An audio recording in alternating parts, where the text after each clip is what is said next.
Last week there was some kind of a car that has some guy Arabian inside, and just they stopped everything, the traffic, and it was a real disaster.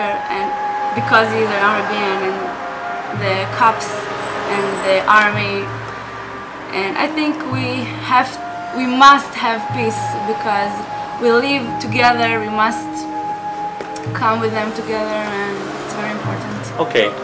Do you think giving up land is going to accomplish peace, though? I think that if it needs so. So you would be willing to give up the West Bank then?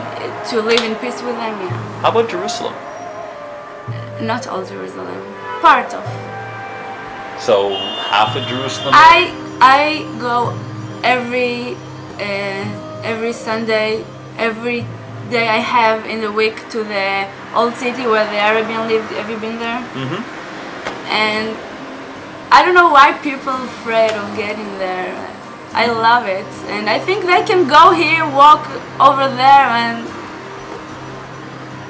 I'm willing to give them something to have the peace. What about Temple Mount? About? What about the Temple Mount? Would you be willing to give that up to them?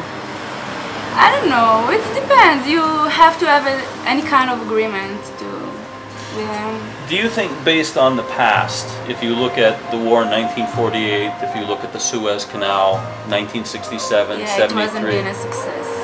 and you got to remember that the land that they're being asked to give up, the Jews are being asked to give up, already belonged to the Arabs back then, and they still attacked. What is different this time that's going to make them satisfied with those land concessions? I don't know. That's what all the ministers and all the strong people in our country, the government, must do.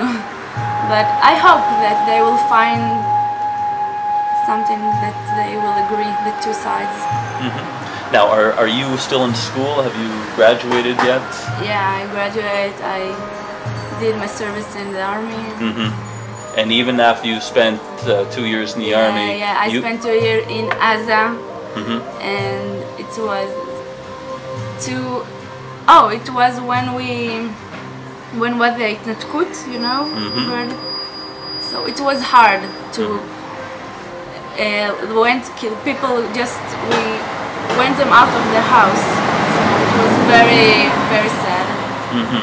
But if that's what's made after. And what did you think about the war with Lebanon last year? How do we resolve that when you've got Hezbollah in the foreign country who keeps attacking Israel? What is going to guarantee us in Israel here that if we give them land that they're not going to do the same thing with the new borders? Yeah, that's right. That's not for sure. That's not for sure. But I think that the peace is very, very, very important. So even though you're not sure? Even though I'm not sure, I'm willing. Yeah. Okay, wonderful. If you could send a message to North America and Canada about anything here in Israel, what would it be? I don't know. If they don't know our real situation, so it's the time to tell them the truth, and I'm sure that you two guys let them know it. Okay.